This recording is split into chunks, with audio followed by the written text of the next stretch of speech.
Welcome back. This is video number 2 for our American Primitive Scene Arts Attack lesson.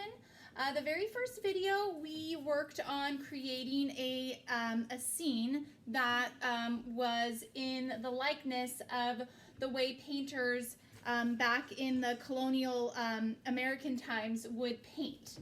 So we really worked on adding a ton of detail.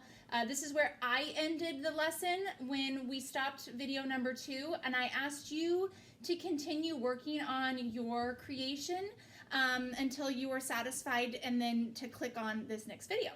So here we are. I'm going to go over the materials we're going to need, and we're going to get started.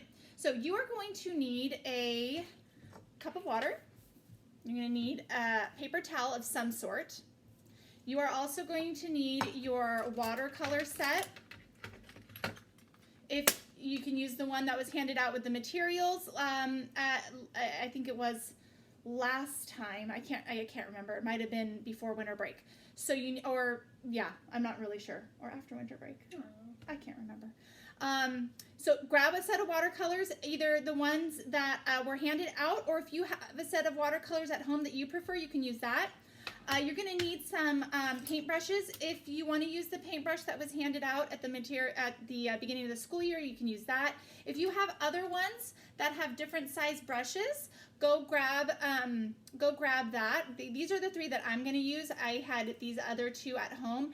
I grabbed a bigger one right here for the bigger detailed areas, and then I grabbed a smaller one right here for the areas that are a little bit smaller, okay? You can work with whatever you have at home and just do your best.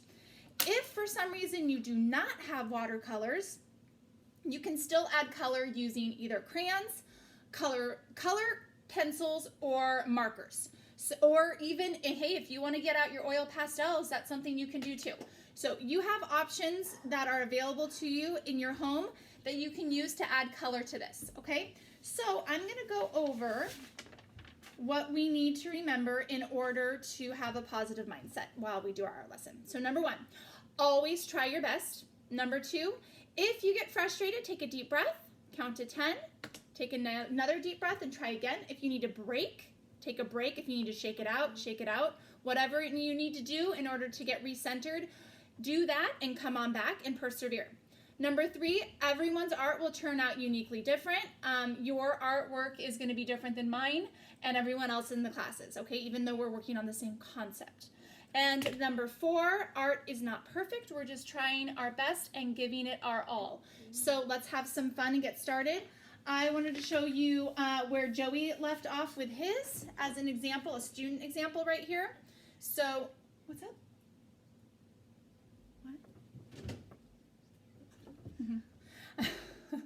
Joey's eager to start. Okay, so here is Joey's. He did not follow me entirely. He did a little bit here and there, but for the most part, he created his own composition, okay? So here is a student example right here. He has a road. He has multiple structures, buildings, houses, a barn. He has people in his picture. He has a horse-drawn carriage, he has an animal, a farm animal, he has bushes and trees, and he has a horizon line really high up at the top of his paper. So he followed along nicely with the directions that were given in the first video. I know it can be cumbersome to add all these details, which is why I really wanted you to take your time and you really work on this over a handful of days before you clicked on this video. So if you're looking at your composition right now and you're thinking, oh, you know what, I could spend more time drawing, then I want you to stop the video and I want you to continue drawing today and then come back tomorrow and join me again for this video. Make sure you're totally done with your drawing before you move on to adding color, okay? So, last time, as you know, I used Sharpie, and then I sat down to continue working on it, and I realized, because I wanted to add some more people, and I realized that all my lines for my streets are Sharpied, so I wouldn't really be able to have people on the sidewalk here because I was planning on putting people on the sidewalk. I was planning on putting people walking down the street here. So I had already Sharpied over everything. So I just went ahead and said, that's fine. I'm just going to have my horse-drawn carriage with one person. But what I want you to do right now is look at your piece of artwork, and I want you to see if you have several people walking around, maybe chatting, maybe walking into a building, walking out of a building. Look around to see if you have a handful of people within your drawing. If you don't, pause the video, and I'd like you to draw, you know, a handful more people just kind of in your scene, in your American primitive scene, okay? Otherwise, let's get started. So this is going to be quick and easy in that we are going to just be adding color. It's not a lot of technical artistic working that we're going to be doing. We're just going to be adding color. So I am not going to paint my entire composition with you because that would take quite a while for my video. So I'm not expecting you to finish when the video is done. You will have plenty of time after the video is done to just continue painting, okay? So the couple things I want to go over with you. We always treat our materials with respect. We're going to use our brush respectfully. We're going to dip it in water, get it wet, and we're going to choose our first color. So what I'm going to do is I'm going to do my road first, and it's a dirt road. So I'm going to choose brown. And the way I dip my brush into my brown, and since my road is so large, I'm going to use my large brush. But when I get to like more inside this area right here with my horse-drawn carriage, I will probably switch out to a smaller brush, okay? So I'm gonna get my brush wet, and the way that we treat our brush is we use either the tip of the brush or the side of the brush. We do not take the brush and flail out all of the bristles. We keep the bristles nice and flat together, okay? If you flail them all out, you can injure the brush. So dip it in water, dip it in the first color you're going to use, and go ahead and just start using nice strokes to get your color on. Now my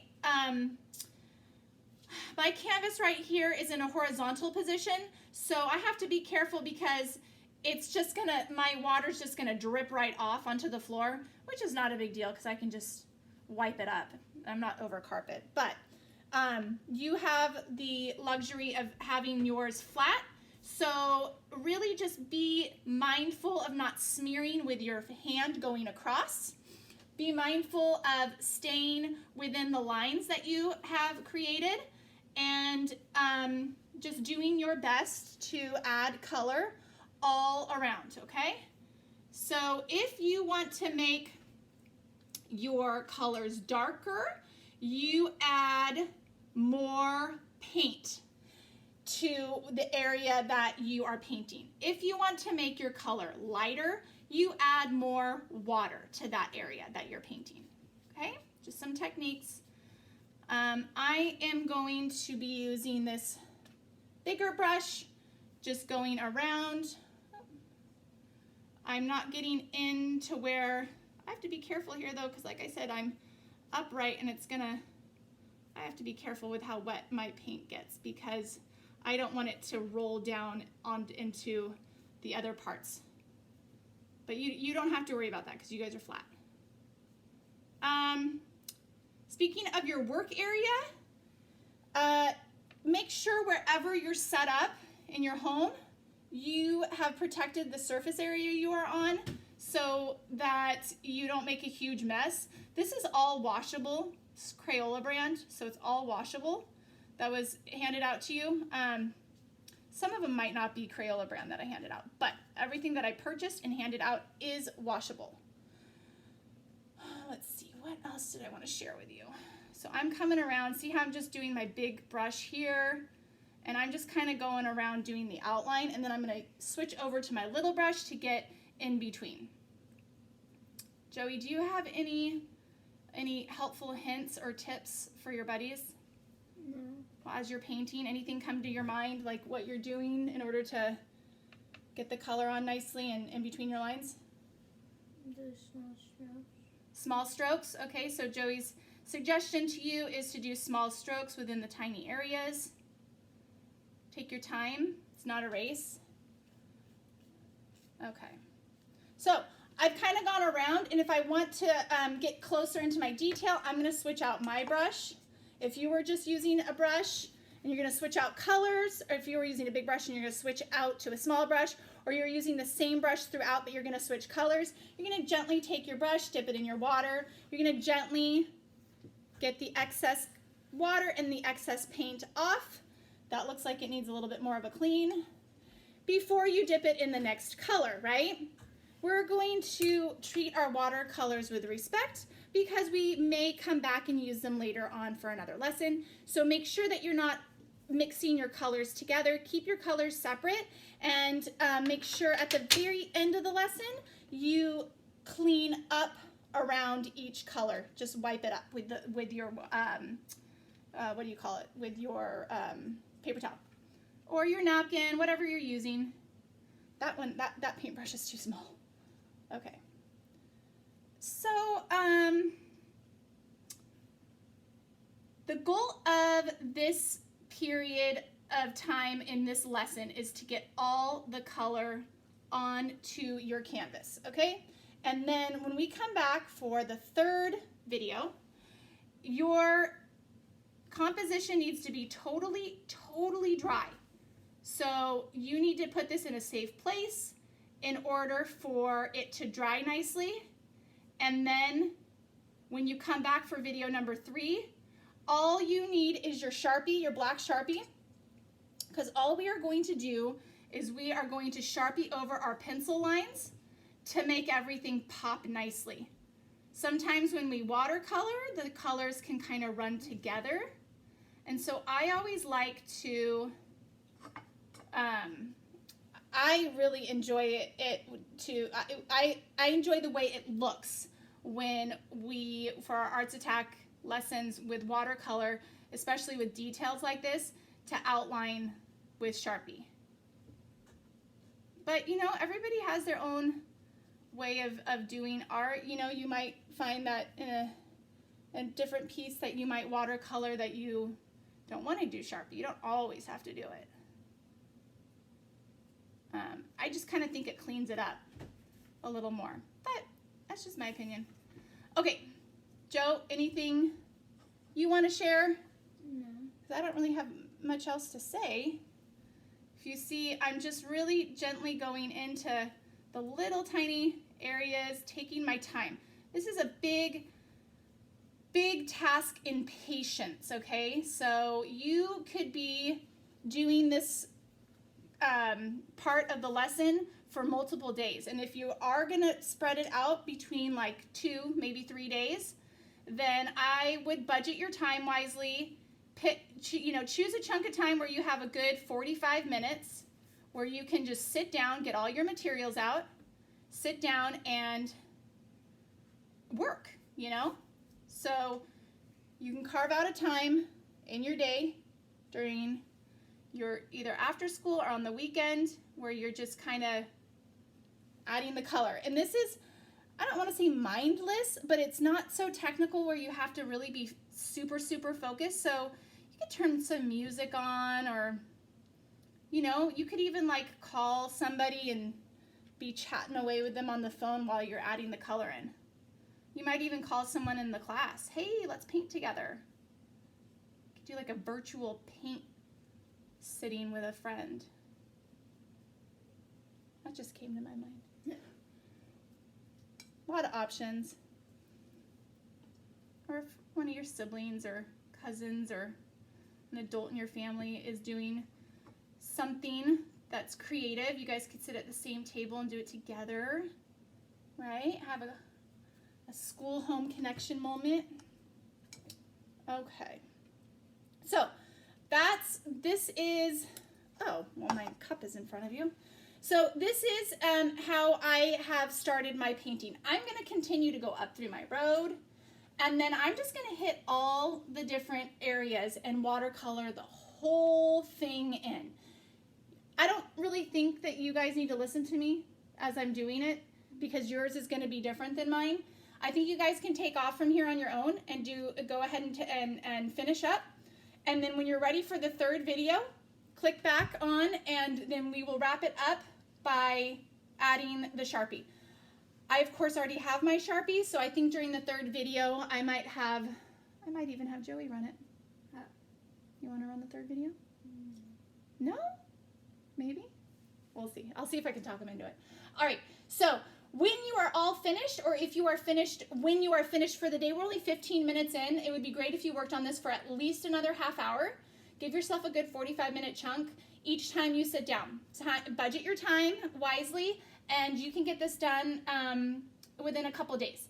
So go ahead and continue working for the next 30 minutes. When you are finished, it is your responsibility to clean up your workstation. It's also your responsibility, if you are not finished, to make sure you put it in a safe place to dry. And if you are finished, put it in a safe place to dry where no siblings, no animals, even adults can possibly mess it up. On accident, of course, right? So you want to put it in a safe place to dry, and then come on back for video number 3, and we will take it from there. All right, Joe, anything else you want to share, say? No? Okay, I'm going to go ahead and pick up my iPad here, and I'm going to show you where Joey is. And then I'm going to ask Joey to sit for a little bit while longer so that he can continue working. So, here we go. Oh, the glare of the light. Will you turn the light off behind you? There's a huge glare. There we go. Okay. Joe, you want to say hi? Hi. Okay, so this is where Joey is right here, and he's going to keep working. This is a funny angle that I'm trying to get to here.